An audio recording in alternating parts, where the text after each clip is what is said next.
మన రైతులు వర్షాలు లేక ప్రాజెక్టులో నీళ్లు లేక ఈ పంటకు కానీ నెక్స్ట్ పంట క్రాప్ కానీ ఇలా అవుతుందో అన్న ఆందోళనలు ఉంటే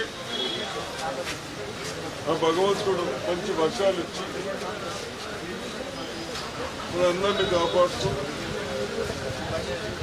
జనరల్గా వర్షాలు పడ్డప్పుడు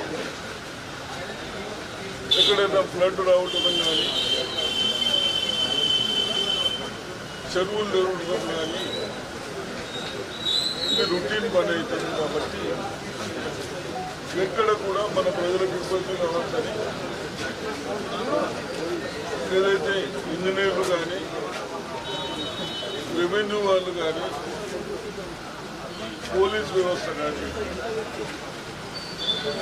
అందరూ అలర్ట్గా ఉండి ఎక్కడ వాటర్ వస్తుందో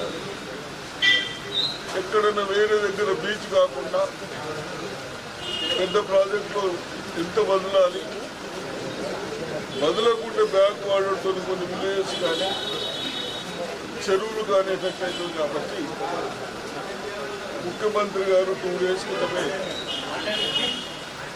అందరికీ అధికారులకు కానీ మినిస్టర్లకు కానీ ఎమ్మెల్యేలకు కానీ ఆదేశం ఇచ్చడం జరిగింది. దాంట్లో భాగమే మన ఆదిలాబాద్ మన పక్క డిస్టికే శ్రీధర్ బాబు నిన్ననే ఆదిలాబాద్ పోయి డైటాలు చేసుకుని కడెం ప్రాజెక్ట్ కూడా విజిట్ చేసి నిర్మల్లపతి వాటర్ వస్తుందంటే అక్కడ చూసుకుంటూ వస్తూ ఉన్నారు. కాబట్టి మనం కూడా శ్రీరామ్ సాగర్ వాటర్ బాగా తక్కువ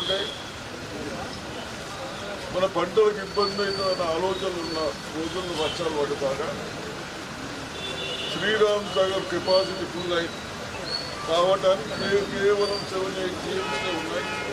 మా వాంటర్ని తగ్గిస్తుంది. అంత గ్యాప్ పెట్టుకుంటే బాగుంటుంది, లేకుంటే అక్కడ ఫ్లడ్లో వేరే ఏరియాలో ఎఫెక్ట్ అవుతుందని ఉద్దేశంతో పెట్టడం జరిగింది.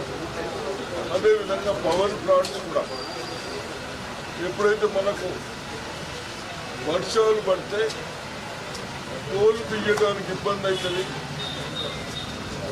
అవకాశం ఉన్న దగ్గర అన్ని పవర్ ప్లాంట్ కూడా నడిపించాలని ఆదేశాలు ఇచ్చడం జరిగింది. దాంట్లో భాగంగానే మనకు శ్రీరామ్ సాగర్లో 4 పవర్ ప్లాంట్స్ ఉన్నాయి కాబట్టి అవన్నీ కూడా రన్నింగ్లో పెట్టారు. ఇవన్నీ పరిశీలించడానికి ఎక్కడైనా ఫ్లడ్ ఎక్కువ వదిలితే ఏమొస్తుంది, ఇప్పుడు కేవలం 3.5 లోపలే వదులుతున్నాం. మేమేమనుకున్నామంటే నైట్ ఎక్కువ అవుతుందని ఉండే 4 lakhs వరకు వదులుతాము. ఎక్కడంటే ఏదైనా ఎఫెక్ట్ అయిందో ముందు జాగ్రత్తగా నిన్న కలెక్టర్ గారు మేము డిస్కషన్ చేసి అధికారులకు ఆదేశాలు ఇచ్చిన దాంతో బయలుదేరడం జరిగింది. అదే భాగంగా ఆర్మూర్ కూడా గ్రామాలు కానీ మున్సిపాలిటీలు కానీ ఎలా ఉన్నాయని మీ కమిషనర్ మీ చైర్మన్లతో మాట్లాడడం జరిగింది. ఇక్కడ ఏం ప్రాబ్లం లేదు, అన్ని బాగానే ఉన్నాయని చెప్తా ఉంటుంది. కాబట్టి ఎక్కడైనా హౌజెస్ డ్యామేజ్ అయి పడిపోయింది ఉంటే దయచేసి నా ప్రజలకు చేతులెచ్చి నమస్కరించి చెప్తా ఉన్నాను. ఏదైనా కూలిపోయిన ఇంట్లో ఉండకుండా అధికారులకు సహకరించండి, మేము వేరే దగ్గర పెట్టేస్తాను. అదేవిధంగా రేపు ఇమ్మీడియట్గా మీకు 5 లక్షలు శాంక్షన్ చేసి ఇల్లు కట్టిస్తారు. అదేవిధంగా ఏదైనా బెనిఫిట్స్ ఉన్నాయని ఇస్తారు. కాబట్టి ఎక్కడ కూడా మొన్ననే మనం నిన్న సావెల్ కదా ఒక స్వామి ఆశ్రమం హైట్ మీద ఉంది కానీ తడుపాకల దగ్గర హైట్ మీద ఉంది కానీ ఆయన రానంటాడు. అయినా పోలీసు వాళ్ళు ఏసీపీ గారు పోయి తీసుకొచ్చి పక్కన పెట్టారు.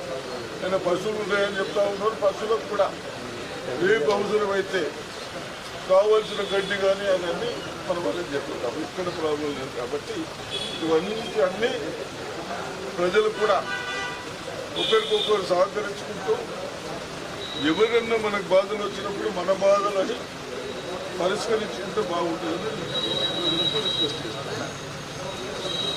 ఎప్పటికప్పుడు వార్తలను వీక్షించేందుకు Q9 న్యూస్ ని సబ్స్క్రైబ్ చేసుకోండి, లైక్ చేయండి, షేర్ చేయండి. విలువైన సమాచారాన్ని ముందుగా మీరే తెలుసుకునేందుకు బెల్ బటన్ ని క్లిక్ చేయండి.